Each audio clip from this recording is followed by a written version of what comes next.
នាងបូរីចាប់ផ្ដើមប្រែទឹកមុខភ្លាមភ្នែករបស់នាងឡើងក្រហមហើយក៏បាននិយាយទៅវិញថាតើនាងតូចឯងខាត់យើងបានដែរឬទេពេលនោះនាងបូរីក៏បានប្រើមន្តអាគមសម្លាប់ទៅលើនាងតូចនោះភ្លាមបងប្អូនឯងទាំងពីរនាក់នេះនឹងងងខ្លៅណាស់នាងបូរីសួរទៅវិញថាតើនាងកំពុងចង់ធ្វើអ្វីស្ត្រីចំណាស់ក៏ឆ្លើយថានៅសុកមានគេយកវត្ថុវិតមន្តមកឲ្យដដៃពេលនោះដែលនាងបូរីក៏បានដួលសន្លប់ភ្លាមនៅកន្លែងពោះយៈពណ៌ខ្មៅសោកសប្បាយដែលបានវត្ថុវិតមន្តទាំងពីរមកដដៃរបស់ខ្លួនងាកមកមើលនាងណាំវ៉ានិងនាងបូរីនាងណាំវ៉ាគិតថានាងបូរីធំហើយនឹងប្រាប់រឿងកាប់ពិតទៅដល់នាងបូរីបានសួរម្ដាយថាតើនាងម្ដាយមានរឿងអ្វីចង់និយាយប្រាប់កូននាងណាំវ៉ាក៏ឆ្លើយថាខ្ញុំមិនមែនជាម្ដាយបង្កើតរបស់កូនទេនាងបូរីក៏សួរថាតើនាងម្ដាយចង់និយាយអំពីអ្វីនាងណាំវ៉ាក៏បានប្រគល់ចិញ្ចៀនមួយវងទៅឲ្យនាងបូរីចិញ្ចៀនមួយនេះនឹងឲ្យកូនដឹងថាអ្នកណាជាម្ដាយបង្កើតរបស់កូនហើយចិញ្ចៀននេះនៅជាប់ខ្លួននាងណាំវ៉ាមុនពេលនាងសម្រាកូនសូមកូនចេញទៅរកម្ដាយបង្កើតរបស់កូនចោះនាងបូរីក៏បានស្រក់ទឹកភ្នែកនិងអាណិតម្ដាយនាងណាំវ៉ាក៏បានអោបនាងបូរីហើយប្រាប់ថាម្ដាយបង្កើតរបស់កូនប្រហែលជាចង់ឃើញមុខកូនណាស់ហើយនៅថ្ងៃបន្ទាប់មកនាងបូរីក៏បានលៀននាងណាំវ៉ាទៅរកម្ដាយបង្កើតរបស់ខ្លួននាងបូរីក៏បានធ្វើដំណើរចូលព្រៃស្រាប់តែពេលនោះមានសត្វពស់មួយក្បាលយ៉ាងធំបានវាលមកចំមុខរបស់នាងពស់នោះបានមើលមុខនាងហើយបានគិតក្នុងចិត្តថាហេតុអ្វីបានជានាងមានចំហាយធម្មពលសត្វពស់ហើយរូបរាងនាងដូចនឹងកូនសិស្សរបស់គាត់គឺនាងបូរីពេលនោះសត្វពស់នោះបានប្រែក្រឡាខ្លួនទៅជាស្ត្រីចំណាស់ម្នាក់ហើយបាននិយាយទៅកាន់នាងថាតើនាងជាអ្នកណាបានជាហ៊ានមកដល់ទីនេះវាគឺជាតំបន់របស់យើងនាងបូរីក៏បានឆ្លើយខ្ញុំឈ្មោះបូរីខ្ញុំបានធ្វើដំណើរតាមរកម្ដាយបង្កើតរបស់ខ្ញុំពេលនោះស្ត្រីចំណាស់បានឃើញជញ្ជៀននៅលើដៃរបស់នាងស្រាប់តែស្ត្រីចំណាស់នោះកើតជាភាពលោភលន់ព្រោះគិតថាជញ្ជៀននេះមិនមែនជាជញ្ជៀនធម្មតាទេនាងក៏បានប្រើល្បិចក៏និយាយថាខ្ញុំរស់នៅក្នុងព្រៃនេះជាយូរហើយសត្វក្នុងព្រៃនេះសុទ្ធតែជាអ្នកបម្រើរបស់ខ្ញុំហើយខ្ញុំអាចបញ្ជាឲ្យពួកគេធ្វើអ្វីក៏បានដូចជាតាមស្វែងរកម្ដាយរបស់នាងក៏បានដែរខ្ញុំគិតថានាងប្រហែលជាធ្វើដំណើរហត់ហើយមើលទៅនាងអាចទៅសម្រាកនៅក្នុងរូងភ្នំខ្ញុំសិនក៏បានហើយពួកគេទាំងពីរបានធ្វើដំណើរទៅរូងភ្នំដ៏ជ្រៅងាកមកមើលនាងបូរីដែលត្រូវបានសត្វនាគនៅក្នុងបាតសមុទ្រចាប់នាងឃុំឃាំងនៅក្នុងបាតសមុទ្រអស់ជាច្រើនថ្ងៃប៉ុន្តែរឿងដែលអស្ចារ្យនោះគឺនាងនៅក្នុងបាតសមុទ្រអស់ជាច្រើនថ្ងៃក៏បានស្រូបធម្មពលចេញពីបាតសមុទ្រដែលធ្វើឲ្យនាងកាន់តែមានមន្តអាគមកាន់តែខ្លាំង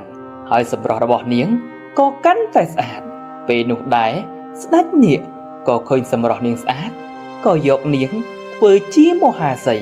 ហើយពួកគេរស់យ៉ាងមានសុភមង្គលយ៉ាងខ្លីហើយទទួលបាន ការថែទាំដ៏ល្អ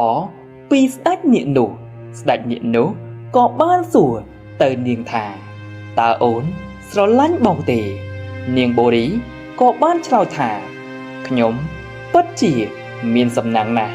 ដែលមានបងស្រឡាញ់អូនស្ដេចនាគគាត់និយាយថាអូនគួរតែសម្រាប់ឥឡូវនេះទៅគាត់ក៏បញ្ជាឲ្យអ្នកម្នាងជូនព្រះមហាសីទៅក្នុងបន្ទប់គាត់ក៏ដើរចេញទៅក្នុងពេលនោះដែរជាឱកាសល្អសម្រាប់នាងបូរីស្វែងរកគុជវិតមន្តនាងបូរីបានធ្វើជាដួងលោមនាងតូចដែលជាកូនស្ដេចនាគនៃមហាសីមុនឲ្យនាំដើរលេងនៅក្នុងប្រាសាទនៃបាតសមុទ្រនាងតូចក៏យល់ព្រមហើយក៏បាននាំដើរលេងគ្រប់កន្លែងក្នុងប្រាសាទដែលគ្រប់រំដប់ដោយប្រាសាទមានក្បោងក្បាច់រចនាស្រស់ស្អាតពួកគេបានដើរលេងមួយសន្ទុះក៏បានមកដល់ទីកន្លែងមួយដែលជាប្រាសាទ7ពណ៌ដែលមានសម្រស់ស្រស់ស្អាតខណៈនោះដែលនាងបូរីក៏បានឈានជើងចូលក្នុងប្រាសាទនោះស្រាប់តែនាងតូចក៏ប្រញាប់ហាមឃាត់ភ្លាមនាងតូចក៏បាននិយាយថាប្រាសាទ7ពណ៌នេះព្រះបិតាហាមជាដាច់ខាតមិនឲ្យអ្នកណាចូលទៅឲ្យសោះបើមានអ្នកណាចូលទៅដល់ទីនោះទទួលទោសប្រហារជីវិតនាងបូរីចាប់ផ្ដើមប្រែទឹកមុខភ្លាមភ្នែករបស់នាងឡើងក្រហមហើយក៏បាននិយាយទៅវិញថាតើនាងតូចឯងខាត់យើងបានដែរឬទេពេលនោះនាងបូរីក៏បានប្រើមន្តអាគមសម្លាប់ទៅលើនាងតូចនោះភ្លាមហើយនាងបូរីក៏បានចូលទៅក្នុងប្រាសាទនោះភ្លាមដែរហើយក៏បានឃើញគុជវិតមន្តដែលមានពន្លឺចែងចាំងអស្ចារ្យនាងសប្បាយចិត្តណាស់ក៏បានលើកគុជវិតមន្តនោះហើយនាងក៏បានប្រញាប់ចេញពីបាតសមុទ្រយ៉ាងលឿនភ្លាមនោះទឹកក៏បានឡើងដែលធ្វើឲ្យលិចផ្ទះប្រជាពលរដ្ឋនិងលិចដីស្រែចំការងាកមកមើលស្ត្រីចំណាស់និងនាងបូរីវិញនាងបូរីបានសុំអង្វរឲ្យស្ត្រីចំណាស់តាមជួយស្វែងរកម្ដាយរបស់នាងស្ត្រីចំណាស់យល់ព្រមប៉ុន្តែនាងសុំមើលចិញ្ចៀនរបស់នាងបន្តិចហើយក៏បានសួរថាតើនាងបានវាមកពីណាតើមានអ្នកណាធ្លាប់ពាក់វាដែរឬទេនាងបូរីក៏បានរីករាយនឹងផ្ដល់ចិញ្ចៀនឲ្យស្ត្រីចំណាស់នោះមើលនៅពេលនោះស្ត្រីចំណាស់ដែលជាពស់ពណ៌ខ្មៅនោះបានទទួលការកាន់ចិញ្ចៀននោះស្រាប់តែមានខ្មោចលេចចេញមកឈរជុំវិញខ្លួននាងបូរីហើយស្ត្រីចំណាស់នោះក៏បានសើចក៏បាននិយាយទៀតថាបងប្អូនឯងទាំងពីរនាក់នេះនឹងងងខ្លៅណាស់នាងបូរី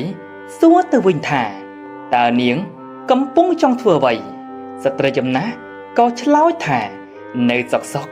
មានគេយកវត្ថុវិតមន្តមកឲ្យដល់ដៃតើនាងបានធ្វើអ្វីទៅលើប្អូនស្រីរបស់ខ្ញុំពស់យក្សក៏បានបញ្ជាឲ្យខ្មោចចាប់នាងបូរីយកទៅឃុំឃាំងនៅក្នុងល្អាងក្នុងពេលនោះដែរនាងបូរីក៏បានយកគុជវិតមន្តឲ្យពស់យក្សពណ៌ខ្មៅបានមើលពស់យក្សពណ៌ខ្មៅក៏បានបញ្ជាឲ្យនាងយកគុជវិតមន្តនោះទៅទុកនាងបូរីក៏បានឆ្លើយថាខ្ញុំជាអ្នកដែរចុះទៅយកវាអញ្ចឹងខ្ញុំទុកវាសម្រាប់តែខ្ញុំស្ត្រីចំណាស់នោះក៏និយាយទៀតថាបើនាងនិយាយដូច្នេះសូមនាងរក្សាទុកវាឲ្យបានល្អនាងធ្វើបានល្អហើយដែលអាចយកគុជវិតមន្តនេះមកបាននៅយប់មួយនាងបូរី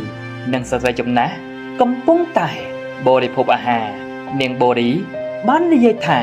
អាហារនេះឆ្ងាញ់ណាស់ប៉ុន្តែនាងមិនបានដឹងថាពស់យក្សពណ៌ខ្មៅ បានដាក់ថ្នាំសណ្ដំដោយស្កាត់ស្ងាត់នោះទេពេលនោះដែលនាងបូរីក៏បានដួលសន្លប់ភ្លាមនៅកន្លែងពួកយក្សពណ៌ខ្មៅសោកសប្បាយដែលបាន